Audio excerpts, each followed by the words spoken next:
to Body Bags. I'm your Friday review of Chris from ChrisB Movies. You know my name is Chris. You know I love B movies. I love weird movies too, and The Oregonian is definitely a weird movie.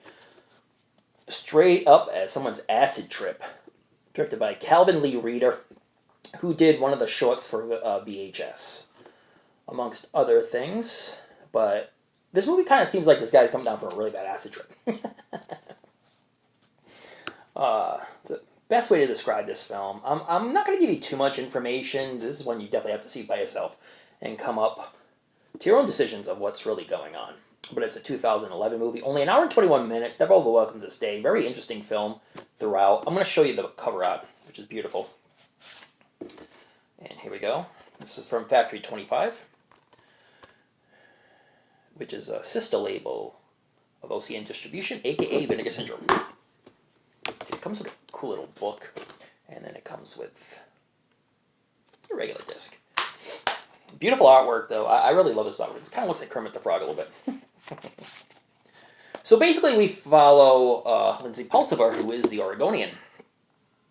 And she's in this really bad relationship with this guy who thinks she's cheating on him with the guy in the tree. Some mysterious guy in the tree. Once you see this guy, you'll laugh your ass off. Really funny stuff. But he's abusive, he's an alcoholic, and one day he just, like, passes out.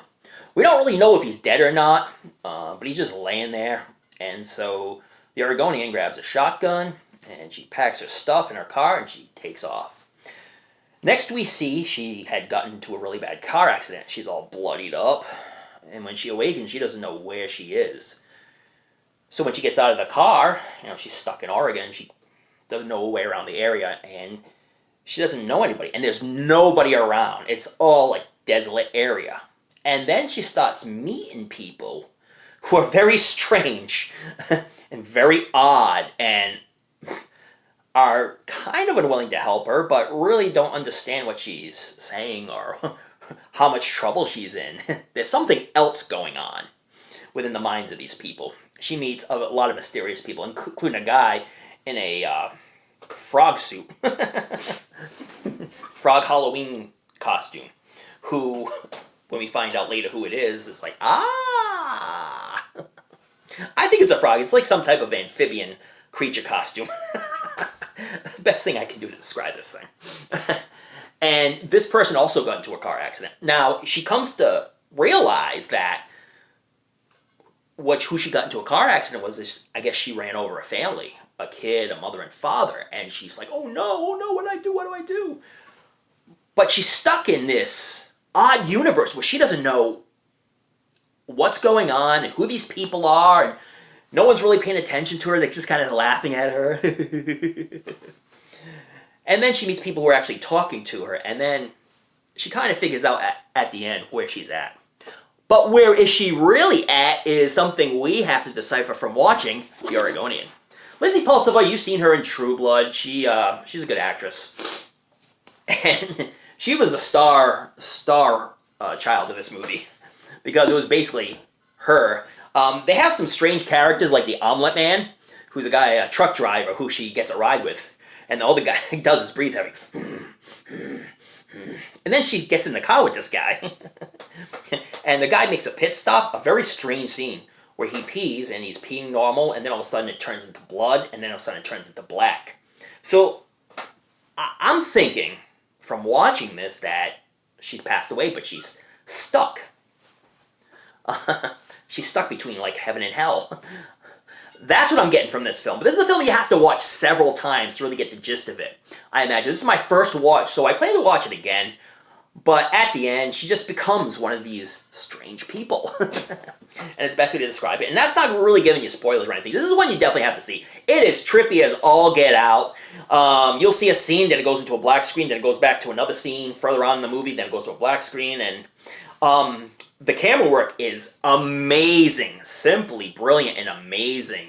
Like, there's a scene where you look at the tree where all the leaves are beautiful. And then you look at another tree where all the leaves are rotten. And this guy loves nature, and he takes really good shots of nature in this film as well. Fun film. There's no other way of describing this film, but a complete acid trip. So definitely check out The Oregonian, Factory 25, support Vinegar Syndrome's partner labels. Please do that. Because they have a lot of really ingenious, inventive stuff coming here. I know it's won awards at different festivals as well. People really dug it. But it's not a long film. It's a film you have to have patience with it. And if you don't have patience with films, this might not be the one for you. My wife could not watch this one, but me, I have tons of patience. And I really dug what was going on.